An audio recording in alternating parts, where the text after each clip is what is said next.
Welcome back to the Crypto Market Updates channel. My name is Jack, and in today's video I will show you a short tutorial on how to make a deposit into your Binance account.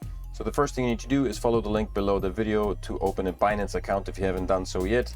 So for this purpose, we will start off on the main page of Binance. So once you've logged into your Binance account, you will be greeted with this beautiful page. Once you've logged into your Binance account, you will need to go into your dashboard. You will have the option of making a deposit, a withdrawal, using a gift card, and there are some other options, but for today, we're using the deposit. Before you start tinkering about here, there are two options. There's the fiat deposit option and the crypto deposit option. So make sure you are in the deposit crypto option. From here, you have to choose the coin that you would like to deposit. So there is a selection of different coins. If you click on the list, there are only 1, 2, 3, 4, 5 right now. So in order to find the one that you like, you just need to type in. For this video, I will deposit DOT into Binance, but I would like to show you how to register a deposit address before you make a deposit. If you have never deposited any cryptocurrencies into Binance, then the deposit address has not yet been created, and so you will need to create a deposit address. So I don't think I've ever deposited EOS here. You would need to choose a network, of course, and there you go. So there is no EOS deposit address basically. So once you choose the coin or the token that you would like to deposit into Binance, which you can do here, you will need to choose the network over which you want to make the deposit. If you'd like to know exactly on how to select the network, make sure to follow the link to the complete Binance guide, Binance tutorial on my channel as well, and that will tell you exactly how to choose a network.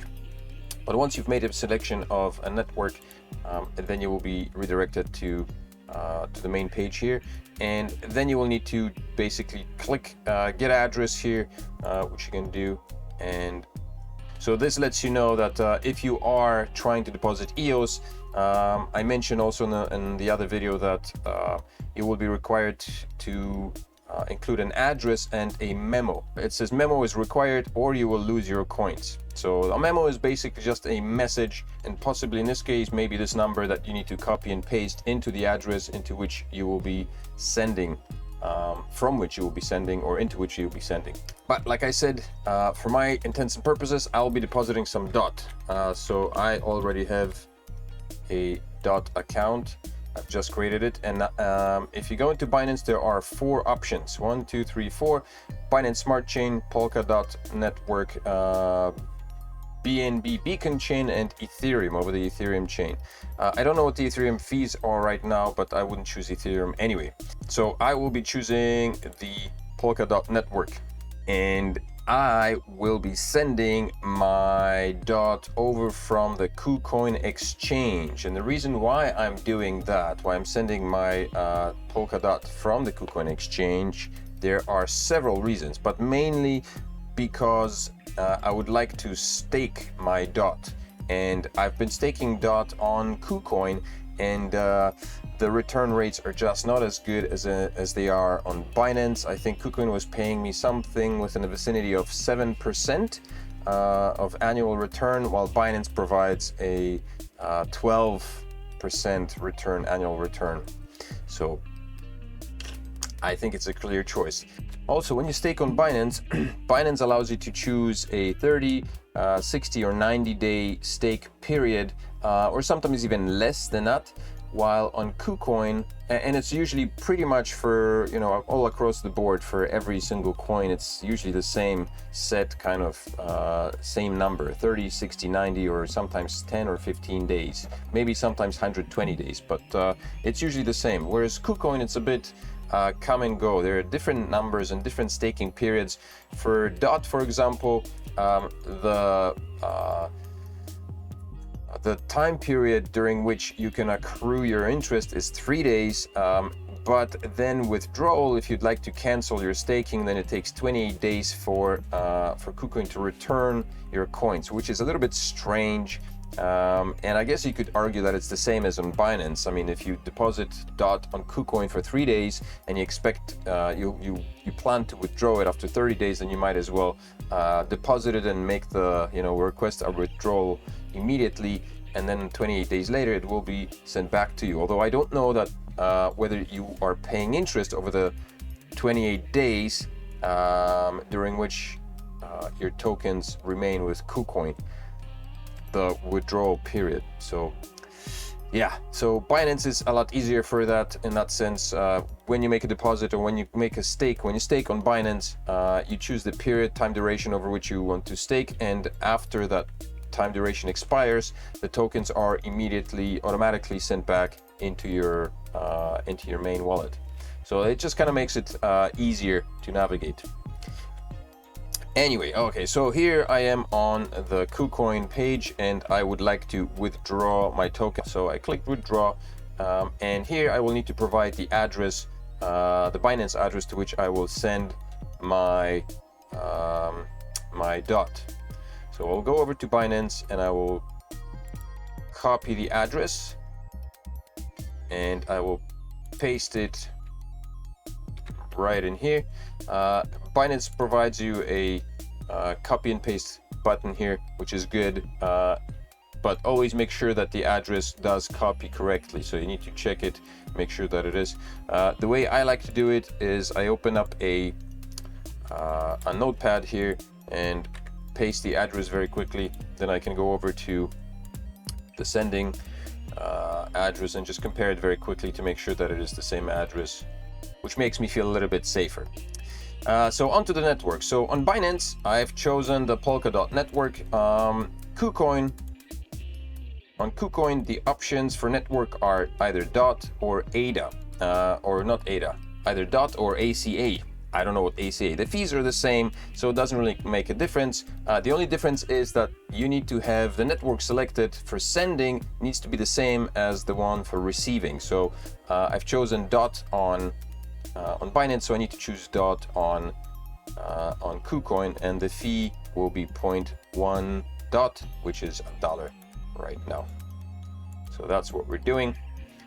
There is a minimum amount that you need to send. I need to choose the account from which I am sending. In my case, there are 2 because I earned a little bit of DOT into my trading account while I was staking it.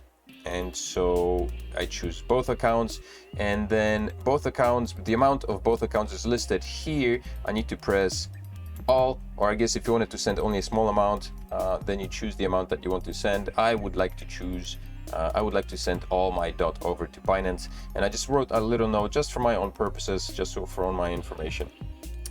And then I push withdraw.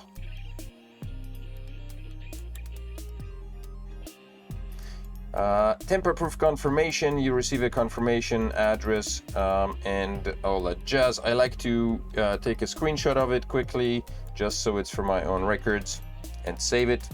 Confirm withdrawal. I need to type in my trading password, which is what you would have on any account. When I send from KuCoin, there are 3 ways of verifying. So there is your trading password that you need to type in, and your email verification code, as well as the 2-way authentication, Google authentication password. Done. So after you do all that, you receive a little message saying success, and so that has been sent. You should receive a message with the wallet address, the amount that you're sending, what it is you're sending, over which network, and then the status of the transaction, which is right now processing. You can view the transaction on the appropriate network. So if you go to view transaction, right now the transaction is not even found yet, which is always disconcerting. It kind of freaks me out every time. I get panicky. So I'd like to take screenshots of everything that I possibly can, just in case things don't work out the way they should. I can always try to get in touch with the exchange and hopefully retrieve the goods. But so Binance says that it will take 3 confirmations for the transfer to take place. So now all we need to do is just wait. And so right now, Subscan tells me that the transaction has been completed. It also says so on KuCoin. It says state is completed, transaction completed over here. And now it takes three network confirmations on Binance for it to take place. And I guess it's okay to reload the page, but it should pop up automatically. Right there, dot showed up, network dot confirming. It says 4 out of 3 confirmations, and so we're just waiting for the confirmation to take place, to take hold. So that was a lot faster actually over dot. When I was sending Zilliqa, as you can see here below, it took a lot longer for that transaction to pop up on Binance here. So for dot, it was a lot faster. And within literally less than a minute, I think, it's been completed. So the dot network, very fast. The transaction is done. I have dot now in my account. Binance sent me a message here. It says deposit successful. So it's in my account. That is how you deposit cryptocurrencies into Binance from any other exchange. Like I said, there are many different reasons for why, but mainly it is because the percentage return on staking, the staking rewards on Binance are a lot better. So if I go into, let's go back into dot and locked staking. So right now I can stake dot for 120 days at a 20% return. For 90 days, that seems to be sold out, but the return will be 17%. 60 days it's 13%, and 30 days it is 12%. I hope that this video was informational. I hope you enjoyed that. If you did enjoy it and it taught you a little bit, then make sure to smash up the likes on the video, subscribe to the channel, and hit the little bell notification button so you don't miss any other videos from the channel. And if you have any comments, questions, or suggestions, then make sure to leave them in the comment section below the video. And if not, then I will see you in the next video. Bye-bye.